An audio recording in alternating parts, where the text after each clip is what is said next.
Good morning children's. आज हम नया चैप्टर स्टार्ट करेंगे। नया चैप्टर जैसा आप ऊपर देख रहे हैं, नए चैप्टर का नाम है सरल रेखा में गति। अगर कोई वस्तु, कोई पिंड एक सरल रेखा में गति करता है, उसका अध्ययन करेंगे हम इस चैप्टर के अंदर। Motion along a straight line. गति क्या है ये आगे बताऊंगा।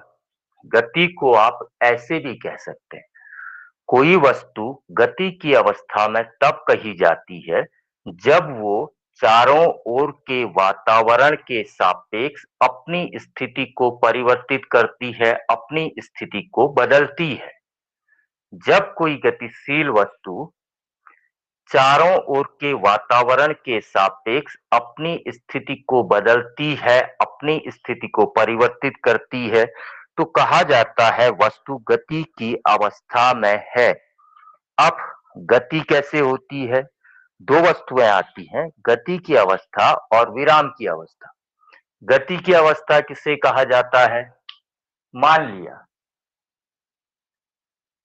ये ए वस्तु है, ये बी वस्तु है। एक वस्तु ले ली आपने ए, दूसरी वस्तु आपने ले ली बी।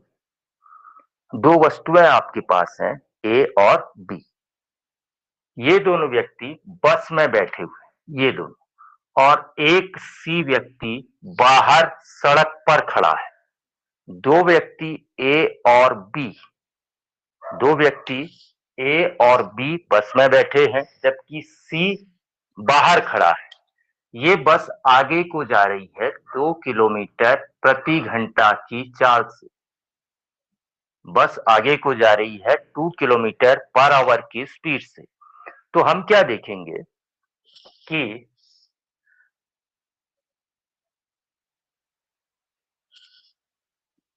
ये ए और बी क्योंकि बस में बैठे हुए हैं, तो ए के सापेक्ष बी की स्थिति में कोई परिवर्तन नहीं होता है। ए देखेगा बी इसके बगल में है, बी देखेगा ए इसके बगल में है। इसका अर्थ है ए की स्थिति बी के सापेक्ष नहीं बदलती है और बी की स्थिति ए के सापेक्ष नहीं बदलती है। तो इसका अर्थ है ए के सापेक्ष बी विराम अवस्था में और बी के सापेक्ष ए विराम अवस्था में, क्योंकि दोनों की एक दूसरे के सापेक्ष स्थिति नहीं बदल रही है। मगर बाहर जो रोड पर खड़ा व्यक्ति है वो देखेगा कि ये आगे को जा रही है, यानी कि इस सी से इन दोनों की दूरी लगातार बढ़ती जाएगी। इसके सापेक्ष, सी के सापेक्ष इनकी स्थिति परिवर्तित हो रही है, इसलिए सी के सापेक्ष ए और बी गति की अवस्था में होंगे। तो गति की अवस्था रिलेटिव है, आपेक्षिक रूप से हम निकालते हैं कि जब किसी वस्तु की चारों ओर के वातावरण के सापेक्ष स्थिति में परिवर्तन हो रहा है, उसकी दूरी बढ़ रही है या घट रही है, तो वो वस्तु कहलाएगी गति की अवस्था में, अदरवाइज वो वस्तु कहलाएगी विराम की अवस्था। अब गति को 3 भागों में बांटा गया है। कौन कौन सी गतियां हैं? पहला है आपके पास एक विमीय गति। एक विमीय गति अर्थात one dimensional motion. One dimensional motion को कैसे समझ सकते हैं आप? एक विमीय गति को, एक तार है, इस तार में आपने कोई एक चींटी छोड़ दी, वो चींटी केवल या तो आगे जा सकती है या पीछे आ सकती है, यानी कि मूल बिंदु के सापेक्ष उसकी स्थिति को दिखाने के लिए आपको केवल एक निर्देशांक चाहिए, या तो एक्स या वाई या जेड। हम ऐसा भी कह सकते हैं, ये निर्देशांक ले लिया आपने, X Y Z, X Y और जेड। माना वो एक्स अक्ष पर चल के यहां पर पहुंच गई ए बिंदु पर, तो समय के सापेक्ष उसकी स्थिति को दिखाने के लिए आपको चाहिए केवल एक निर्देशांक, 3 में से केवल एक। y और z की जरूरत नहीं है, केवल एक चाहिए आपको x। अगर y में जा रही है केवल, तो ऊपर जाएगी या नीचे आएगी, तब भी आपको एक ही निर्देशांक चाहिए, केवल y वाला। ऐसे ही z में जा रही है, तब भी आपको केवल एक ही निर्देशांक चाहिए, z वाला। तो इस गति को आप कहते हैं एक विमीय गति।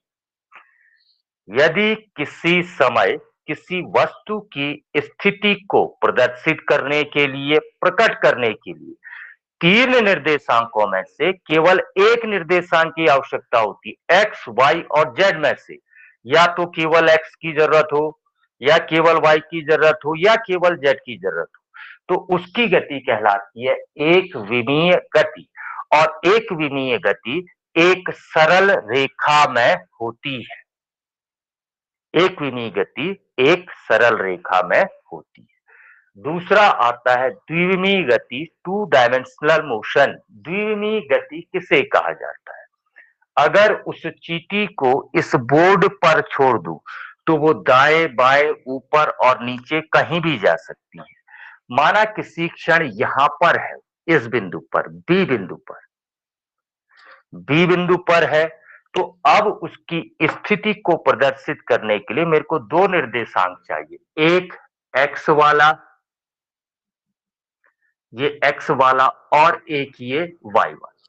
यानी कि इस स्थिति में पिंड की या वस्तु की गति को समय के सापेक्ष पूर्णतया प्रदर्शित करने के लिए आपको तीन में से केवल दो निर्देशांकों की आवश्यकता होती है, और ऐसी गति को कहते हैं आप द्विविमीय गति। अगर तीन में से एक निर्देशांक की आवश्यकता है प्रदर्शित करने के लिए तो एक विमीय गति, दो निर्देशांकों की आवश्यकता है तो द्विविमीय गति, तीन निर्देशांकों की आवश्यकता तो त्रिविमीय गति। तो ये बता रहा हूं मैं द्विविमीय गति। यदि किसी पिंड को गति को प्रदर्शित करने के लिए तीन में से केवल दो निर्देशांकों की आवश्यकता होगी तो उसकी गति कहलाएगी द्विविमीय गति। और आप देख रहे हैं द्विविमीय गति एक तल में होती है। कोई बच्चा फर्श में घूम रहा है तो उसकी गति कहलाएगी द्विविमीय गति, क्योंकि समय के सापेक्ष उसकी स्थिति को प्रदर्शित करने के लिए तीन में से केवल दो निर्देशांकों की आवश्यकता होती है। अब पहुंचते हैं त्रिविमीय गति। त्रिविमीय गति किसे कहते हैं? अगर इस चींटी के पर निकल आए तो ये उड़ के बाहर को भी आ सकती है। यहां पर पहुंच गई तो अब यहां पर पहुंच गई ये चींटी, यहां पर पहुंचने पर अब उसकी स्थिति को दिखाने के लिए तीन निर्देशांक चाहिए। तीन निर्देशांक कौन कौन से? एक एक्स वाला, एक वाई वाला और एक जेड वाला। कितना ऊपर आ गई, यानी कि अब वो तीन गतियां कर सकती है, दाएं बाएं ऊपर नीचे और आगे और पीछे, तीनों जगह गति कर सकती है। तो ऐसी गति को आप कहते हैं त्रिविमीय गति। तो वह गति जिस गति में वस्तु की स्थिति को प्रदर्शित करने के लिए तीन के तीन निर्देशांकों की आवश्यकता होती है, उस गति को आप कहते हैं त्रिविमीय गति। और त्रिविमीय गति जो होती है वो होती है मुक्त आकाश में उड़ती हुई पतंग, कहीं को भी जा सकती है। उसकी स्थिति को दिखाने के लिए तीन निर्देशांकों की आवश्यकता होती है, तो वो गति कहलाती है त्रिविमीय गति। तो आज आपको बताया मैंने तीन प्रकार की गतियां। दूसरी यूनिट स्टार्ट हो रही है, ये सेकेंड यूनिट स्टार्ट करी है आप लोगों की। स्ट्रेट लाइन में मोशन या सरल रेखा में गति, motion along a straight line. तो सिंसियर रहेंगे, टाइम से अपनी क्लास को ज्वाइन करेंगे।